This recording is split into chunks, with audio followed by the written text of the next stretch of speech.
na sinasamahan ni Cielo Jokno. Ni Cielo Magno. Cielo Jokno, Cielo Magno. Magkatunog kasi.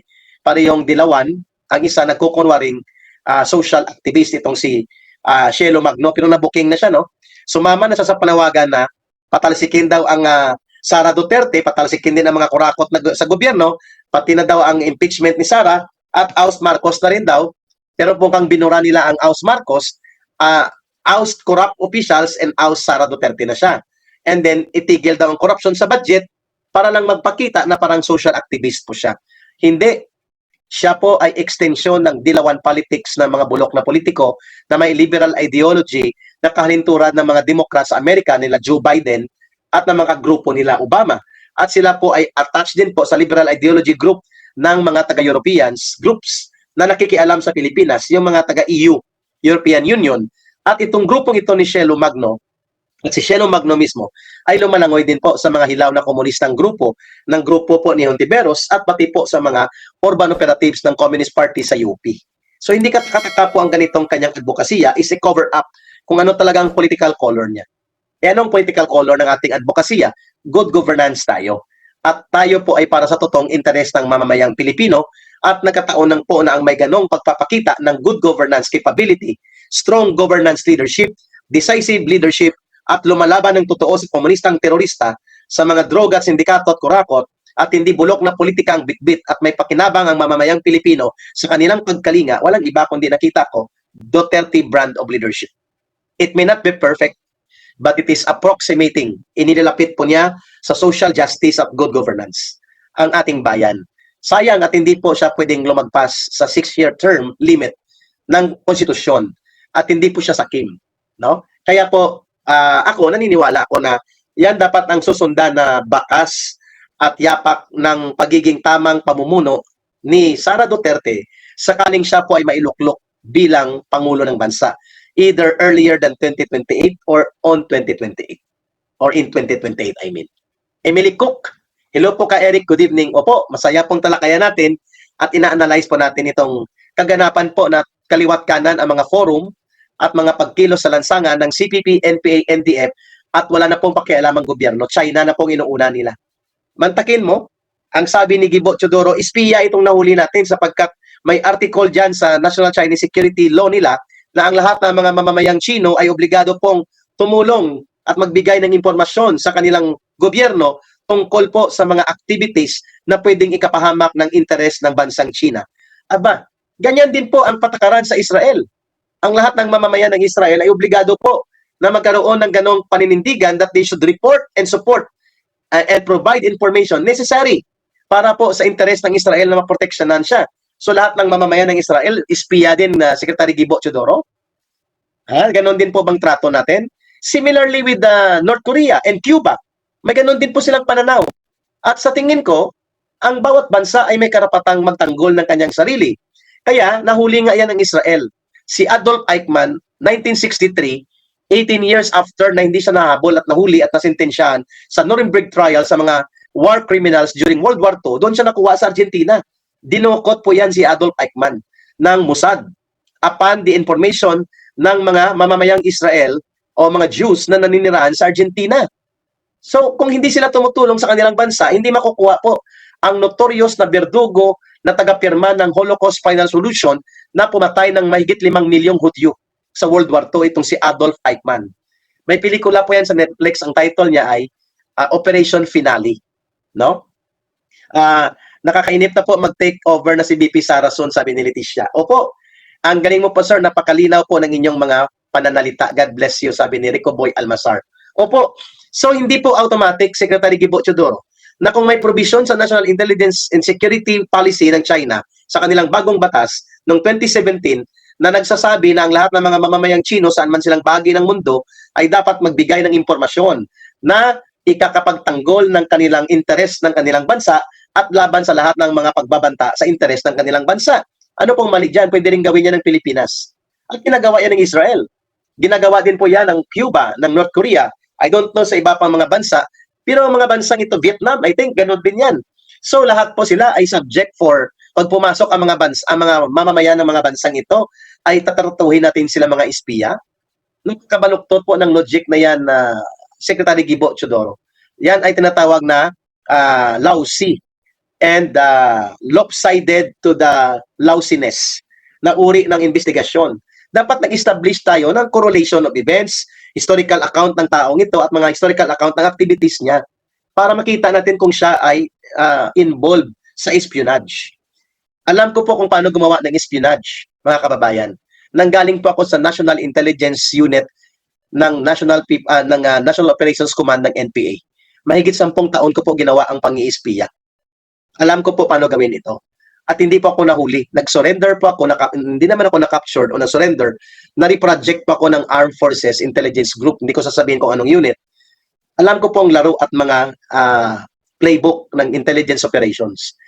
Mahigit 10 taon ko pong ginawa yan sa loob ng New People's Army. At doon nga sa life story ko, sa New Year's episode, My Journey, My Life, My Story ni Ka Eric, binanggit ko sa inyo na pati po ang mga ilang unit ng Armed Forces ay na-infiltrate ko noon, including ang intelligence unit of the Armed Forces of the Philippines. Pero lahat po yan ay na-debrief na sa akin, including po sa Anti-Terrorism Council noon. Nakakapagbili po kami ng mga impormasyon. So alam ko po, Secretary Gibo Chodoro, ano ang playbook ng isang espiya. Pero si Ka Eric ba, espiya pa rin ngayon? Hindi na po. I am now rebuilding myself. I have proven enough na in my 5 years sa NTF-ELCAC, and before that, nagtrabaho na po ako sa intelligence and security sector, hindi ko na po babanggitin, as early as 2001.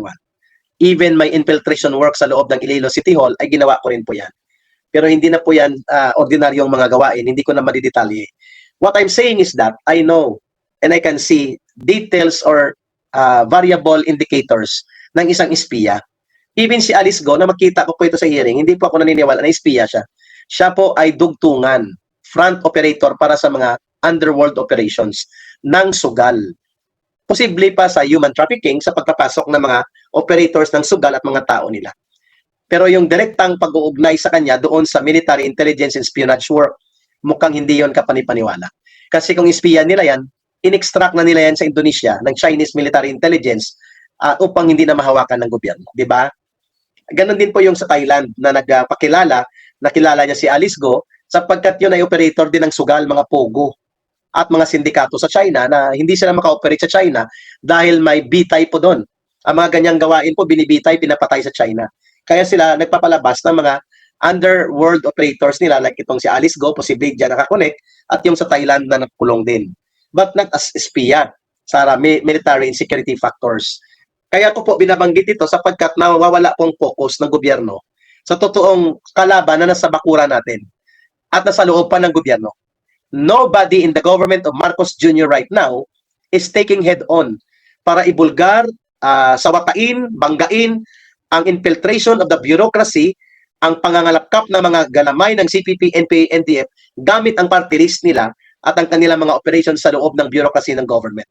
Wala pong naglalakas loob ng nangangahas na ibulgar ito kasi pinoprotektahan sila at pinupunduhan pa ng House of Representatives gamit ang kanilang party list cover at nasa bakuran sila ni Martin Romualdez doon sa tinatawag nating the evil conspiratorial alliance na mga komunista at ng grupo nila Martin Romualdez. Yan pong totoo na dapat maibunyag kaya sila namamayagpag. Yan din pong dahilan kung bakit ibinubulgar natin ito na hindi nila matatapatan ang lakas at lawak na posibleng abutin ng pwersa nila sa January 31.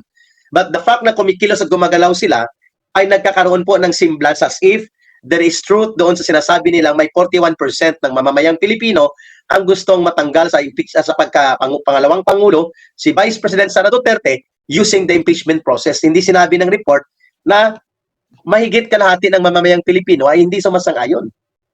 Iyan po ang ating nakikita na tinatawag dyan na mind conditioning and manipulation of public opinion through the use of propaganda. Diyan po magaling at bentahin ng malaki ang CPP, NPA, NDF over the government, lalo na sa security forces. Kapag nagsalita dito ang mga security forces natin, mga officers ng AFP at ng PNP, kinakasuhan sila ng red tagging o inaakusa sila ng red tagging, ginagamitan sila ng mga petition for writ of amparo para makakuha ng petition sa korte, at maripriman pa sila o ang worst makasuhan sila sa human rights. Kaya hindi sila nagsasalita. Nagagamit ng CPP, NPA, NDF ang ating mga batas.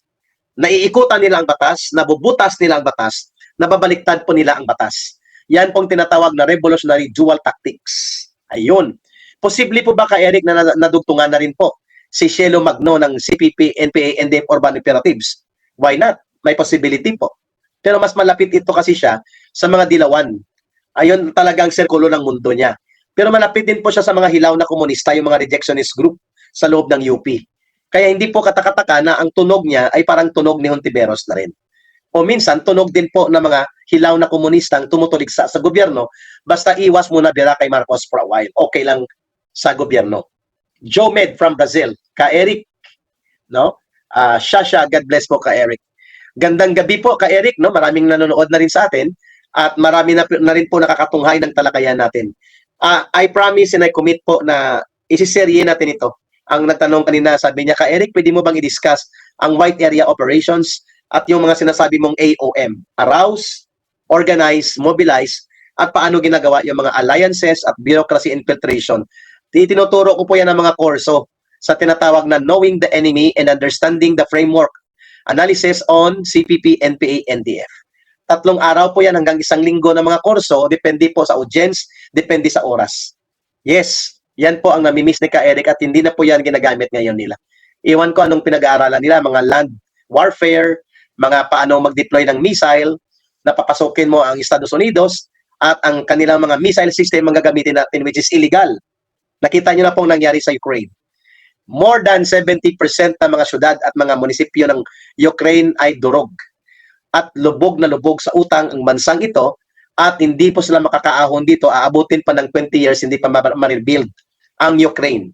Samantalang maayos ang kanilang pakikipag-usap sa Russia bago po mangyari ang paglusob ng Russia sa kanila.